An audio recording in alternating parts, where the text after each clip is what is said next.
Hola y bienvenidos de nuevo a Blogueando Historia. Hoy, la batalla de Castiglioni. Seguimos con la historia de Napoleón, la historia épica. Es el tercer capítulo y seguimos con la campaña en Italia, 1796, parte de la guerra de la Primera Coalición. Un detalle que voy a explicar después. Para este momento, las fuerzas francesas bajo Napoleón han podido ya controlar, primero sacaron a Piamonte de la guerra, y empezaron a moverse hacia el este.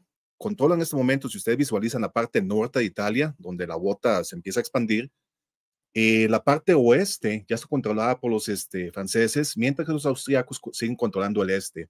Y en especial, lo que más les interesa seguir controlando es la fortaleza de Mantua. Si bien hay varias fortalezas en la zona, las cuales Napoleón va a seguir avanzando y irlas tomando poco a poco, la de Mantua es la más importante.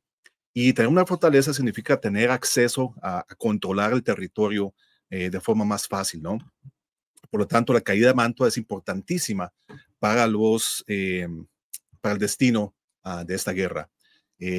Sin embargo, bueno, ya lo vamos a ver en el video, las cosas también en Alemania van a cambiar un poco. Los austríacos, muy preocupados por la situación en Italia, van a empezar a pensar que tal vez tienen que empezar a mover tropas hacia el sur. La batalla de Lodi, la victoria de Napoleón en Lodi, que básicamente sacó a los austriacos del centro de Italia, va a forzar ahora a los austriacos a pensar o a repensar su estrategia en el norte, en Alemania, que es donde habían concentrado la mayoría de sus fuerzas y donde también los franceses tenían concentrada su mayoría de fuerzas. Napoleón, precisamente por ese avance en Italia, va a hacer que el norte deje de ser tan importante y que lo que realmente decida la guerra va a ser en el sur. Vamos entonces con la batalla de Castiglioni. Una colaboración de Epic History TV y PMF Productions. En 1796, en el auge de las guerras revolucionarias francesas, un joven general francés asume el mando de un ejército desaliñado y desmoralizado en el norte de Italia. Era su primera vez al mando, y muchos esperaban que fallara. En cambio, en tan solo un mes, ganó su primera brillante campaña. Con una confianza en sí mismo asombrosa, audacia y energía, lideró a su ejército victoria tras victoria, transformando la guerra en Europa, ganándose los elogios de una república agradecida y forjando una leyenda. Esta es la historia de la primera campaña de Napoleón Bonaparte y el amanecer de una nueva era. Castiglione.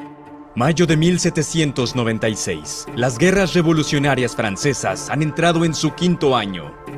Y en lo que la mayoría considera un frente secundario, ha ocurrido un desarrollo impresionante. Un general de 26 años de la República Francesa, Napoleón Bonaparte, ha llevado a cabo una campaña relámpago a través del norte de Italia, derrotando al reino de Piamonte-Cerdeña y expulsando a los austriacos de Lombardía. 2000 soldados austriacos permanecen atrincherados en la ciudadela de Milán, pero no pueden impedir su entrada triunfal en la ciudad el 15 de mayo. Esto es importantísimo. Y creo que no lo mencioné, obviamente, después de la derrota en Lodi, los austriacos obviamente se retiran hacia el este, los pocos que quedan, y Milán, que es la capital de Lombardía, y básicamente la ciudad más importante para los austriacos en esa zona, es tomada por Napoleón. Y eso va a producir cambios muy interesantes. Muchos de los líderes en Milán están a favor de la idea de la Revolución Francesa, odian a los austríacos y ven esta entrada de Napoleón como una posibilidad de liberación. Y como tal, deciden crear una república siguiendo los conceptos franceses de la república, e incluso levantan monumentos a la república y se convierten en aliados de Napoleón. Napoleón también, obviamente, aprovecha la riqueza de la zona, se roba un montón de arte, también pide, ¿cómo decirlo?, impuestos especiales para apoyar a las fuerzas francesas, lo cual crea cierto resentimiento, pero por el otro lado también hay mucho apoyo a Napoleón en ese momento. Sigamos. Ahora el general francés celebra su corte en el Palazzo Cervelloni, emitiendo decretos en nombre del directorio de París mientras sus tropas disfrutan de varios días de descanso. Lombardía será reorganizada como un estado vasallo francés, conocido como la República Lombarda.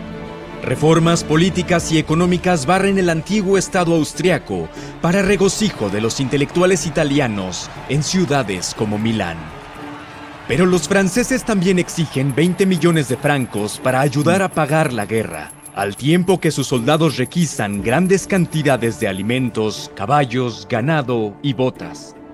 Lo más incendiario son sus ataques a la propiedad y dignidad de la Iglesia Católica, que enfurecen a sacerdotes y campesinos italianos y que son un regalo para los propagandistas antifranceses. Claro, claro, es que recordemos que la Revolución Francesa obviamente pretende terminar con el antiguo régimen, y con antiguo régimen me refiero al sistema monárquico tradicional en Europa hasta entonces, y por lo tanto la Iglesia, que ha estado siempre aliada con el Estado, bueno, lo podemos ver en el clásico ejemplo de la Revolución Francesa, va a ser atacada, obviamente en Francia y también en otras partes. Eso incluye también el papado, por cierto. Napoleón va a estar enfrentado con el papado, aunque van a tratar de negociar, porque obviamente el papado es diferente que algunas iglesias locales, por la influencia que puede tener, ¿verdad? Pero el objetivo también es empezar a eliminar todo el poder de la iglesia en todos los territorios a los que Francia llegue a ocupar. El 23 de mayo, mientras las tropas de Napoleón se lanzan en persecución de los austriacos, estalla una revuelta en Pavía. Al día siguiente se producen disturbios en Milán. Napoleón regresa rápidamente a la ciudad, donde pronto se restablece el orden. Pero en el camino hacia Pavía, en Vinasco, se encuentra con 1000 rebeldes armados. Los granaderos del coronel Lannes dispersan a los campesinos, matando a 100 y quemando el pueblo. Un ejemplo terrible que será efectivo, escribe Napoleón. Pavía. Napoleón en general trata de manejar a la población civil igual que a los soldados, es decir, les da, ¿cómo decirlo?, dulces para convencerlos de que las cosas van bien, los trata de convencer y de atraerlos a sus ideas, a sus objetivos, pero obviamente también llega momentos que toma decisiones muy radicales, ¿verdad? Así como pues fusiló muchos soldados al principio de la campaña porque no querían seguir sus órdenes o ponerse al tanto de lo que necesitaba Francia. También lo mismo hizo con algunos ciudadanos y pueblos. Obviamente, es guerra y obviamente lo que hemos hablado desde el principio, Napoleón no era ningún santo. Pero tampoco quiero demonizarlo. Es importante entender que lo mismo también lo hacían los otros ejércitos y los otros gobiernos, ¿verdad? Si vamos a demonizar a una persona, entonces, bueno, hay que demonizar también a sus enemigos que hicieron lo mismo o incluso peor. Son situaciones complicadas y de hecho en general es importante verlo así. Estamos aprendiendo la historia, aprendiendo lo que sucedió. No es una historia de Hollywood, no es buenos versus malos. Igual se pueden tomar partidos dependiendo obviamente de cuestiones ideológicas y de otro tipo. Pero sí. Me gusta de nuevo, la calidad de estos videos es impresionante, realmente Historia Épica ha hecho un gran trabajo, porque de nuevo incluyen no solo la parte militar, también está la cuestión humana y la cuestión diaria, ¿verdad? El cómo la gente común y corriente de a pie también vivía estos eventos. Es fascinante. Es retomada al día siguiente con poca oposición. Una veintena de cabecillas, incluyendo varios sacerdotes, son fusilados. Se toman cientos de rehenes de prominentes familias locales para garantizar su futura cooperación. Napoleón reanuda su avance hacia el este. Su ejército, ahora organizado en 4 divisiones, la Guardia Avanzada de Quilmes, Augereau, Massena y Séguier. El ejército austriaco del general Beaulieu sostiene la línea del río Mincho, con el lago Garda a su derecha y la gran fortaleza de Mantua a su izquierda. Esto, junto con las fortalezas en Peschiera, Verona y Legnago, forma el famoso cuadrilátero. 4 bastiones que afianzan el dominio de Austria en el norte de Italia. Una cuestión importante para mencionar sobre las fortalezas, obviamente Mantua es mucho más grande que las demás, pero obviamente la idea es que teniendo el control de esas 3 fortalezas vas a controlar todo el área del norte de Italia. También responde a una estrategia un poco más vieja. Y lo que yo había mencionado en el video anterior, los austriacos, igual que los prusianos y otros ejércitos, vienen todavía con la cuestión de la guerra de los 7 años. Y durante la guerra de los 7 años, las maniobras militares eran muy importantes, especialmente cortar la línea de logística de abastecimiento de los ejércitos, pero por otro lado también controlar las fortalezas. Y de alguna forma los austríacos siguen pensando en lo mismo. Aquí es donde Napoleón, un Napoleón muy joven, 26 años, va a empezar a mostrar que él entiende la guerra de una forma distinta. Las fortalezas son importantes, sí, pero las derrotas en el campo son las que deciden realmente la guerra. Vamos a ver esto hoy. Pero una vez más, Beaulieu no logra entender los movimientos de Napoleón. Despliega a sus tropas, tratando de defender 4 posibles puntos de cruce, y se distrae aún más por falsos preparativos para cruzar el Garda en barco. De hecho, Napoleón ha decidido cruzar el Mincio en Borghetto. Y cuando la guardia avanzada de Quilmaine llega, encuentran que el puente está defendido por un solo batallón de infantería y un puñado de húsares. Pronto los austriacos son rechazados, pero un repentino contraataque provoca que el general casi sea capturado. Una versión posiblemente dramatizada relata que él saltó vallas con una bota para evadir a los húsares. Este afortunado escape lleva a la formación de una destacada caballería de élite para actuar como escolta personal de Napoleón. Reciben el nombre de Compagnie de Guy de Cheval. Su comandante es un joven capitán de caballería llamado Jean-Baptiste Bessières. Con el tiempo, esta unidad se convertirá en los famosos chasseurs à cheval de la Guardia Imperial, la guardia personal del emperador siempre presente en campaña.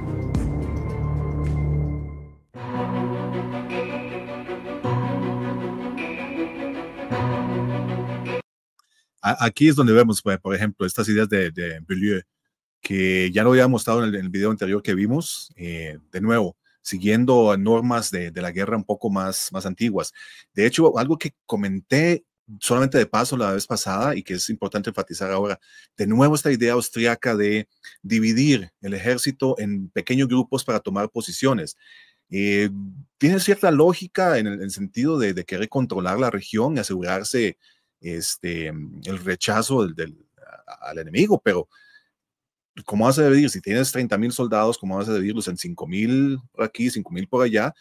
No importa en dónde los ubiques, si viene un ejército de 30,000 del otro lado, obviamente van a ser derrotados. Es muy curioso lo que hace Beaulieu. Los siguientes generales, especialmente Warmser, van a tomar una estrategia un poco distinta. Mejor sigamos el video y luego lo vemos.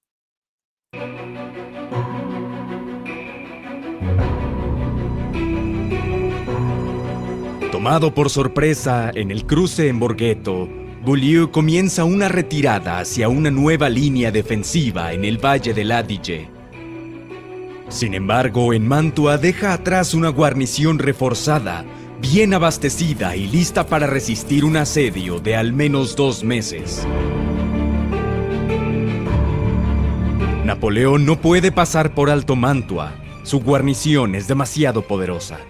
Pero la ciudad fortaleza será un hueso duro de roer, con sus antiguas murallas rodeadas de un lago por 3 lados y por el otro de un pantano malarial.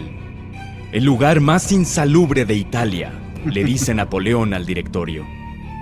Su mayor problema es la falta de artillería pesada para asedios. La mayoría de estos cañones están en Milán, bombardeando a los austriacos que aún se encuentran atrincherados. Se suponía que más cañones llegarían por mar, pero han sido interceptados por barcos de guerra británicos, comandados por un tal Comodoro Horatio Nelson. Desde abril, Napoleón ha lanzado 3 ofensivas exitosas, recorrido más de 200 millas y ganado 10 batallas. Pero finalmente, fuera de las murallas de Mantua, es forzado a detenerse. Y las demandas sobre su fuerza limitada están creciendo. Debe mantener el asedio de Mantua, aunque sus cañones superan a los suyos y no se puede realizar un ataque directo. Debe proteger sus líneas de comunicación hacia Francia y prevenir futuras revueltas en Lombardía. Y debe estar preparado para enfrentar a los austriacos, quienes están recibiendo refuerzos desde Alemania y pronto contraatacarán.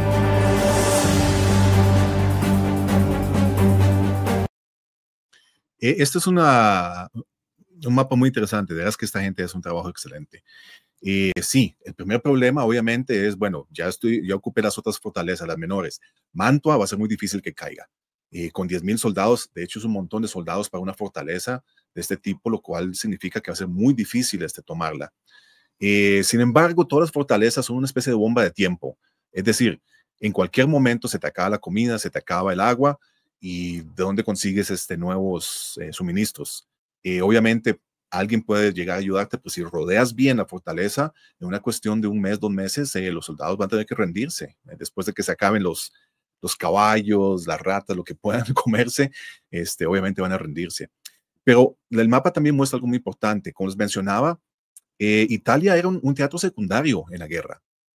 Tanto para los franceses como para los austriacos, bueno, y prusianos, mientras estuvieron peleando, la cuestión era en el norte, especialmente en la zona cerca del Rin, pero también en la zona de Bélgica y Holanda, Países Bajos. Pero precisamente las victorias de Napoleón empiezan a sorprender a los austriacos, tanto que de hecho los en general más importantes que están en Alemania deciden enviar a través de los Alpes a soldados austriacos para reforzar la zona, porque se dan cuenta que, ok, no, el teatro cambió. Alemania sigue siendo importante, pero ya nos dimos cuenta que perder Italia, especialmente Lombardía, Milán, mucho dinero, mucho apoyo, va a ser muy problemático. Y eso es lo interesante, ¿no? Que Napoleón, precisamente por su campaña, logra cambiar la estrategia de los austriacos, los fuerza a cambiarla. Para aumentar sus problemas, el directorio francés exige que él lidere una expedición al centro y sur de Italia. Debe amenazar con la ocupación militar a menos que estos estados aporten grandes sumas para financiar el esfuerzo bélico francés. Napoleón se opone vehementemente a la idea. Advierte que marchar tropas por toda Italia en pleno verano resultará en enfermedades y muerte. Afortunadamente, solo con palabras contundentes, Nápoles firma un armisticio. Y al final, Napoleón ni siquiera tiene que llegar hasta Roma. Los franceses marchan a través del Ducado de Módena a los Estados Pontificios y el Gran Ducado de Toscana, recaudando más de 40 millones de francos en tributos de estados que son incapaces de resistir. De hecho, esta ofensiva estratégica diplomática de Napoleón fue muy importante. Napoleón, obviamente, el directorio, que es el gobierno francés, le exige tomar Nápoles, le exige obligar al Papa a firmar la paz, etcétera, etcétera. Y obviamente la forma más eficiente sería enviar un ejército. Pero Napoleón no puede mover el ejército por una razón muy sencilla. Si mueve el ejército hacia el sur, los austriacos le van a cortar el suministro con Francia y lo van a acorralar. Y obviamente eso puede significar la destrucción de los franceses, en especial tomando en cuenta que hay que la marina británica está constantemente patrullando la costa, es decir, no va a poder escapar por mar tampoco. Lo que el directorio le exige es un poco absurdo, o por lo menos falto de estrategia, falto de entendimiento de lo que está pasando. Y Napoleón, aunque toma más tiempo, envía solo unos cuantos soldados, toma ciertos riesgos, creo que es la mejor decisión, al final de cuentas. Napoleón cena en Florencia con el Gran Duque, antes de regresar a Milán. Ahí se reencuentra con su esposa, Josephine, que ha llegado desde París, discretamente acompañada por su nuevo amante. Napoleón no se detiene mucho en Milán. Su ciudadela finalmente ha caído, liberando sus cañones de asedio. Sus tropas han capturado otros 150 cañones de las fortalezas de Italia. Napoleón ahora puede hacer planes serios para tomar Mantua y no tiene tiempo que perder. En el Tirol, el ejército austriaco reforzado está comenzando a moverse bajo un nuevo comandante. Beaulieu se ha ido. Ahora el mariscal de campo von Wurmschea, de 72 años, está al mando. Un valiente jinete, vigoroso más allá de sus años, decidido a vengar las derrotas austriacas en Italia.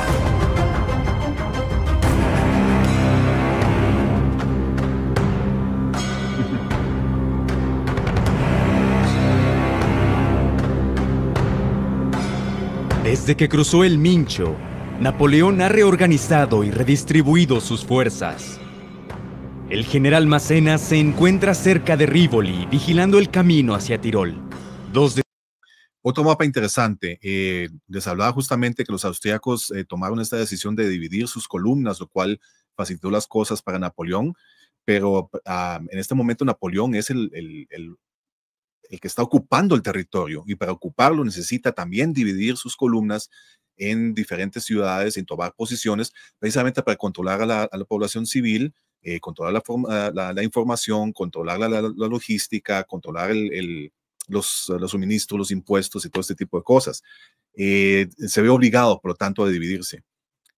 Sin embargo, a pesar de esta división, Napoleón va a ser bastante capaz de manejar el ejército de una forma mucho más eficiente y contundente que los austriacos. Sus brigadas, bajo el mando del general Sauret, están en Saló, vigilando el lado occidental del Garda. La división del general Despinois está en apoyo en Peschiera. La división del general Augereau está alrededor de Leñago, vigilando los accesos orientales, mientras que la caballería de Quilmain realiza patrullas. La división del general Sérugier lleva a cabo por sí misma el asedio de Mantua. Pero las esperanzas de Napoleón de una conclusión rápida del asedio son en vano. La guarnición austríaca lleva a cabo una defensa hábil y activa, incursionándose en trincheras francesas y tomando suministros. Murat, recientemente ascendido a general de brigada, planea liderar a un grupo de hombres vestidos con uniformes austriacos a través del lago para tomar la guardia por sorpresa. Pero la operación se abandona cuando el nivel del agua desciende repentinamente. Los franceses intensifican su bombardeo a la ciudad, disparando más de 1000 balas de cañón y proyectiles de mortero en un periodo de 6 horas. Mantua está siendo golpeada sin piedad, pero sus murallas aún no han sido violadas. Napoleón se está quedando sin tiempo. El mariscal de campo Wurmschea finalmente está marchando en ayuda de Mantua. Ha dividido a su ejército en 4 columnas. 2 columnas centrales avanzan por el valle del Adige directamente hacia Mantua. Otra columna hacia el este está realizando una amplia marcha de flanqueo. Claro, pero estas columnas no son necesariamente de ataque. Hay que tomar eso en cuenta. Me voy a dejar en pequeñito para que puedan ver el mapa. La más importante de todas, de hecho, es la que ustedes ven, está en un círculo en la parte superior de mano izquierda, porque esta columna va a atacar la retaguardia de los franceses, lo cual obviamente está dirigido hacia bloquear la llegada de suministros. Mientras que las otras 2 columnas lo que van a hacer es básicamente distraer y atraer a los franceses y dividirlos. La estrategia me parece muy bien diseñada, de hecho, y de hecho va a obligar a Napoleón a retirarse. Mientras que una 4ª columna, bajo el mando del general Kozdanovich, avanza por la orilla occidental del Garda, con la intención de apoderarse de Brescia y cortar la línea de retirada de Napoleón. Massena sufre un fuerte ataque y, en clara inferioridad numérica, abandona Rivoli y comienza una retirada combativa. Tan pronto como llega la noticia a Napoleón, él corre hacia Castelnuovo, ordenando a Augereau, Despinois y Quilmain que se le unan lo más rápido posible. Pero esta retirada de Napoleón no es, ¿qué les puedo decir? Napoleón no se da cuenta, no está informado de que esta columna viene bajando por el lado izquierdo de la pantalla. Y por eso él llega justamente a unirse a Massena porque piensa que el grueso del ataque viene por el centro, lo cual es cierto, pero él cree que es el único ataque, que la parte superior izquierda de Kozdanovich, creo que se llama el general, él no tiene información sobre esta columna. Generalmente, Napoleón mantiene muy buenos grupos de información, caballería, que generalmente está investigando cualquier tipo de movimiento. Él no sabe que eso está sucediendo. de repente, es la columna de Kozdanovich la que se convierte en la mayor amenaza. Las tropas del general Sauguet en Saló están superadas en número. Ofrecen una fuerte resistencia, pero se ven obligadas a retirarse. Al día siguiente, las tropas austriacas sorprenden a los franceses en Brescia. Toman la ciudad, así como un hospital militar que contiene a 2000 franceses enfermos y heridos. Incluso la esposa de Napoleón, Joséphine, que se dirigía a Brescia, casi es capturada en el caos. Wormser ha desconcertado a Napoleón. Ya en desventaja numérica, ha sufrido 5000 bajas. Su flanco izquierdo está destrozado y existe una posibilidad real de que sea cercado. Es la mayor crisis a la que se ha enfrentado como comandante del ejército y lo obligará a tomar una decisión desgarradora.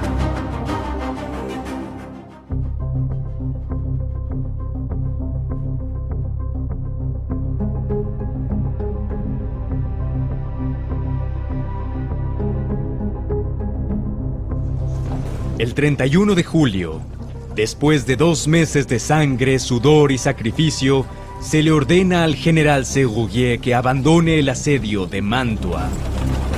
Debe enviar 2 de sus brigadas para reforzar a Massena y Augereau y retirarse con el resto de sus tropas para proteger la línea de retirada.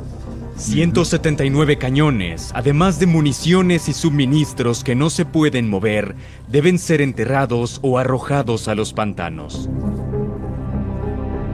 Napoleón necesita a cada hombre que pueda conseguir, porque en medio de la crisis ha visto una oportunidad. El avance de Kozdanovich lo ha tomado por sorpresa, pero el lago de Garda lo separa del resto del ejército austriaco. Napoleón concentrará sus fuerzas contra Kozdanovich, lo derrotará en batalla y luego cambiará de dirección para enfrentarse a Wormser.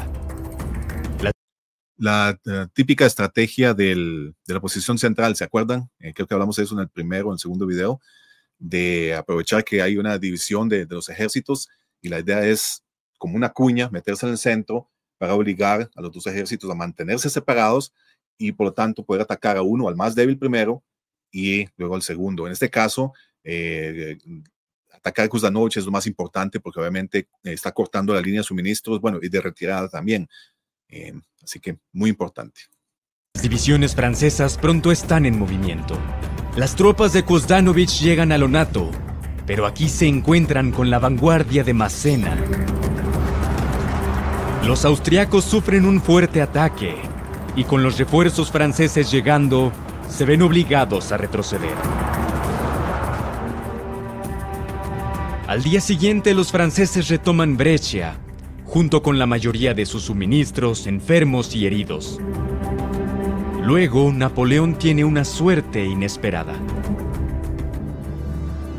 Wormser ha estado persiguiendo a Massena, hostigando su retaguardia hasta llegar a Peschiera. Pero ahora recibe informes de que hay fuerzas francesas concentrándose entre él y Mantua. Mantua es su prioridad, por lo que se dirige hacia el sur, alejándose de Kozdanovich hacia una ciudad que Napoleón ya ha abandonado.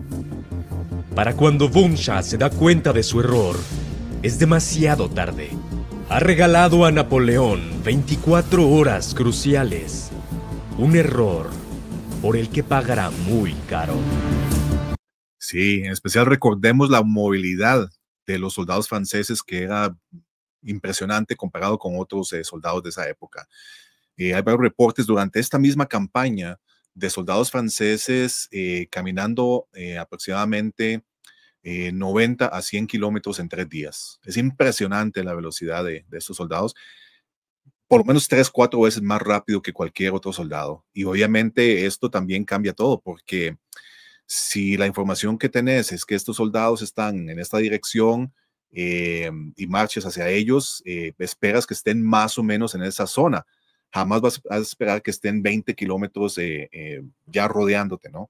Entonces eso cambia muchísimo la perspectiva o la capacidad de los ejércitos austriacos, prusianos, rusos, etcétera, de entender exactamente qué es lo que está pasando y tomar las decisiones correctas.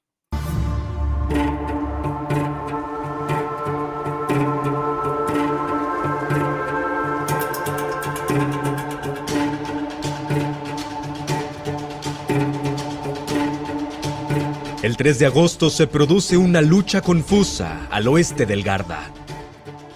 Una brigada francesa se mueve a través de los barrancos pasando desapercibida hacia Saló, causando estragos detrás de las líneas austriacas. Pero los austriacos repelen 3 ataques en Gavardo y todo parece ir bien, hasta que su propio avance se encuentra con la división de Massena en Lonato. El contraataque de Massena es liderado por la 32ª Media Brigada, que está empezando a ser conocida como una de las mejores unidades. ¡Solo bayonetas!, grita Napoleón. ¡Y ustedes, 32ª, mantened vuestra gloriosa reputación! La brigada austríaca principal es derrotada. El coronel Junot, aunque herido 6 veces, acepta la rendición de su comandante. La fuerza de Kozdanovich ha sido destrozada. Temiendo por el resto de su comando y sin noticias de Bourmsha, decide que debe marchar de regreso alrededor del Garda para reunirse con el ejército. El mismo día, a 15 millas al sur, la división del general Augereau libra una agresiva acción de retaguardia cerca de Castillon, manteniendo a raya a Bourmsha, mientras Napoleón lidia con Kozdanovich. Como ven, muchas de las decisiones de estos generales no es que sean erróneas, es que simplemente caen en la trampa que Napoleón les desarrolla. La velocidad de Napoleón y la forma de ver la guerra los hace cometer ese tipo de errores. Kozdanovich, dando la vuelta al lago para reunirse con Wurmser, tiene toda la lógica del mundo, pero no cuenta con la velocidad de los franceses. Y obviamente ya cuando se reúna con él, ya Wurmser, bueno, no les voy a decir qué va a pasar. Veámoslo. Augereau comienza con un audaz ataque contra la vanguardia del general Lipthay, obligándolo a retroceder a terreno elevado cerca de Solferino. Pero aquí, Lipthay recibe refuerzos constantes, ya que el resto del ejército austriaco comienza a llegar.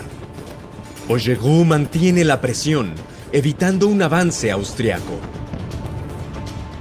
Aún con un pequeño susto cuando la caballería enemiga barre alrededor del flanco, están sin apoyo y pronto se retiran. Para Augereau y sus hombres es un largo día de acción heroica contra una fuerza superior, uno que Napoleón nunca olvidará. 12 años más tarde, como emperador, nombrará a Augereau duque de Castiglione, y siempre recordará a sus críticos: él nos salvó ese día. Sin embargo, al caer la noche, la división de Augereau está al borde del colapso. Nuestros soldados están exhaustos por el cansancio y el hambre. Si no nos envían refuerzos, no seré capaz de resistir. A la mañana siguiente, los franceses renuevan el ataque contra Kozdanovich y rápidamente descubren que está en retirada. Por poco se evita un desastre mayor cuando 3 batallones austriacos perdidos tropiezan con el cuartel general de Napoleón en Lonato. Le piden al general que se rinda. Napoleón responde ordenando a sus granaderos y artillería que tomen posición, y luego exige a los austriacos que se rindan ante él o serán pasados por la espada. Solo está alardeando, ya que pocos de sus soldados están cerca, pero los austriacos se rinden y deponen sus armas. Estas historias de Napoleón son fascinantes. Algunas de ellas obviamente no tenemos tanta evidencia. Nos han llegado de primera mano, obviamente, por soldados, generales, etcétera, que dicen que ellos vieron este tipo de cosas. Este evento sí se dio, y eso fue fascinante, cómo Napoleón logra darle la vuelta a la tortilla, si se quiere, a estas fuerzas austriacas. También hablaban al principio sobre el escape con solo una bota, porque estaba descansando cuando llegan las fuerzas austriacas. Pero es fascinante, y creo que eso es importante en mis clases. Siempre insisto que sí, estrategia, táctica, cálculo, planeación y suerte. Mientras Napoleón mueve a su ejército para enfrentar a Wormser, el austriaco debe decidir si mantener su posición o retroceder a una línea más fuerte detrás del río Mincio. Elige quedarse donde está. Al enfrentar a Napoleón, espera ganar tiempo para que Kozdanovich se reagrupe y reanude el avance, y para que Mantua sea abastecida. Su razonamiento es sólido, pero su información está desactualizada, y ha subestimado la rapidez con que las fuerzas de Napoleón se moverán.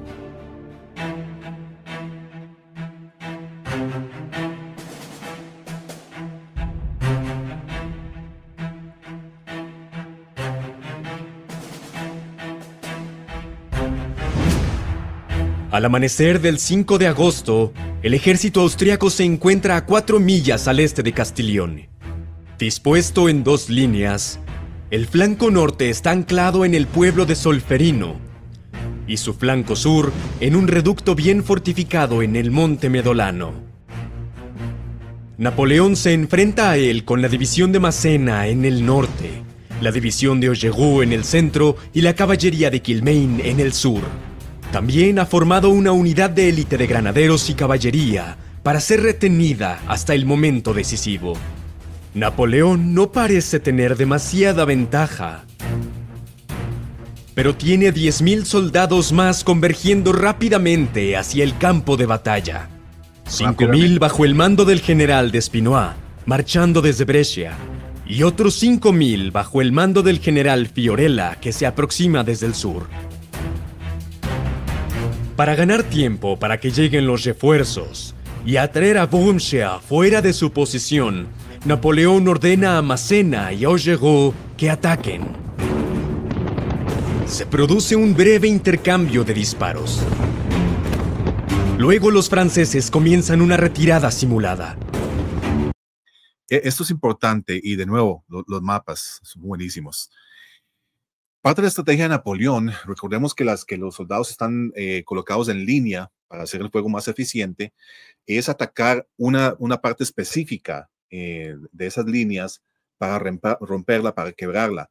Esto obliga a que el resto de las líneas, ya sea que se vuelvan a unir y por tanto dejar los flancos más descubiertos, o que se muevan en diferentes posiciones, en vez de estar totalmente en línea, que se muevan, digamos, en forma de cuña, lo que de nuevo hace más fácil el ataque por solamente un lado. Eso es típico de Napoleón, y también el uso de la artillería.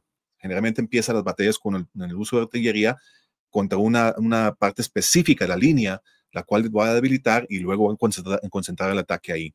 Eso es lo que pasó. Sin embargo, aquí Napoleón utiliza una estrategia muy vieja.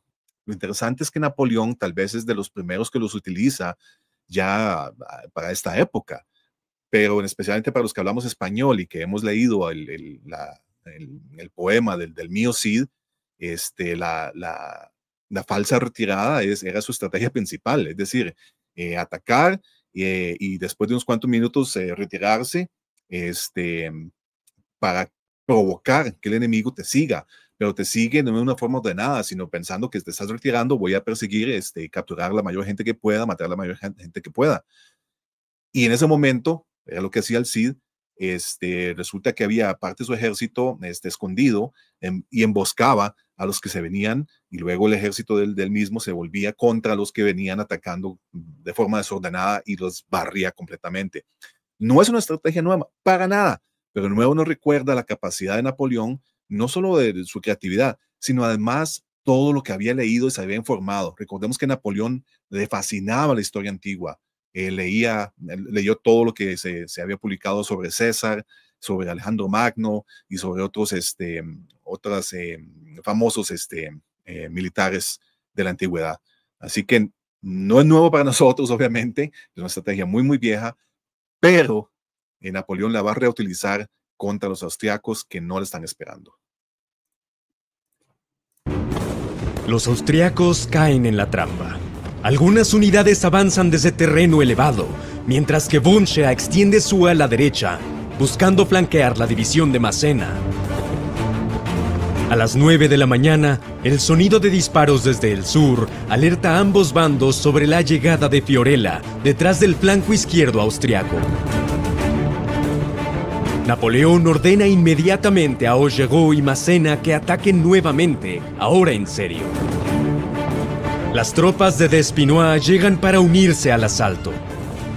Pero Napoleón ha activado la trampa demasiado pronto. Wurmshea no está completamente comprometido y reacciona rápidamente.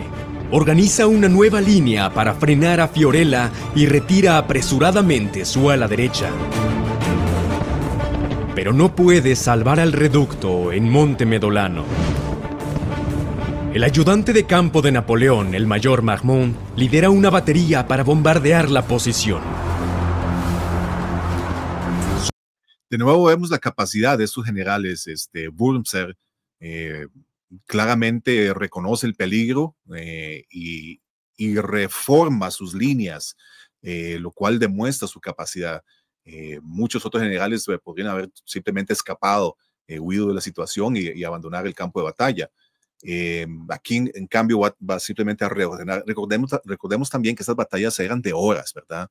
El mapa nos muestra movimientos muy rápidos, pero obviamente esta batalla duró cerca de unas 10 horas. Tomemos eso en cuenta. Sus cañones abren un devastador fuego, abriendo paso para un ataque. Alrededor de las 10 de la mañana, los granaderos de reserva avanzan con bayoneta calada, barriendo la colina de austriacos.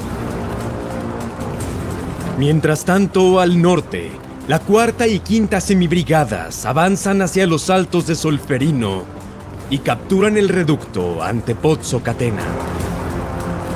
Impulsados por el momento, asaltan la torre de Solferino y el pueblo más allá, y el enemigo aturdido retrocede en desorden. Los austriacos están bajo presión a lo largo de la línea, y ahora la caballería francesa y las tropas de Fiorella amenazan con cortar su retirada. Mientras Napoleón está activo y lleno de energía animando a sus tropas, Wurmshea parece estar en shock. Un emigrante francés que sirve con él recordó: observaba sin ver nada, sin decir nada y sin oír nada. Este valiente anciano, con la cabeza llena de canas, ya no pensaba. Creo que no era eso, era simplemente lo que les comentaba antes, un veterano de las guerras de los 7 años que entendía la guerra de una forma y lo que estaba haciendo Napoleón se salía de todos los esquemas. Un buen comandante, Wurmser, hizo las maniobras correctas, pero no esperaba lo que Napoleón iba a hacer. Y obviamente no tenía más respuesta que retirarse. Finalmente, Wurmshea ordena una retirada general de vuelta al otro lado del Mincio, cubiertos por su caballería y algunos refuerzos austriacos tardíos. Lo mejor que podía hacer. La persecución francesa se desvanece. Después de una semana de marcha forzada bajo el sol, con poca comida o bebida, los hombres de Napoleón están al borde del colapso. Pero su general está satisfecho con lo que ha logrado.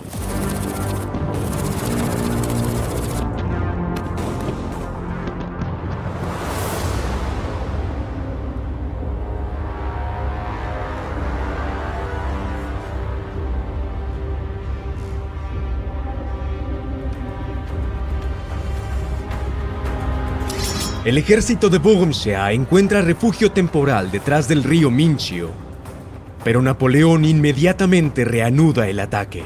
Massena es enviado al norte para aliviar la guarnición francesa en Peschiera y amenazar la línea de retirada. El general austriaco ha tenido suficiente. Después de asegurarse de que la guarnición de Mantua está abastecida y reforzada, inicia su retirada hacia Tirol para reagruparse y replantear la estrategia. Los franceses lo siguen de cerca en todo momento. Napoleón acaba de enfrentar su desafío más difícil como comandante del ejército.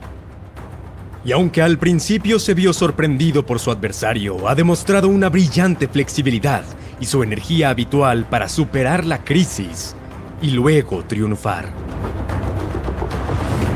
Pero Mantua sigue siendo la clave de Italia, y mientras permanezca sin conquistar, los austriacos harán todo lo posible para salvarla. Bourgogne volverá, y cuando regrese se encontrará en curso de colisión con Napoleón, cuando éste lance su propio ataque sobre Austria misma. Un enorme agradecimiento a PMF Productions por su ayuda en... Y de mi parte, un agradecimiento obviamente a Historia Épica por traducir todo esto al español. Todos sus videos obviamente fueron hechos en inglés originalmente. Muy bien hechos, por cierto, y la traducción al español también es muy, muy buena. Tal vez un poco de corrección en la pronunciación de algunos nombres de parte del locutor, pero la verdad es que excelente, excelente trabajo. Y obviamente nos plantea de una vez lo que va a pasar.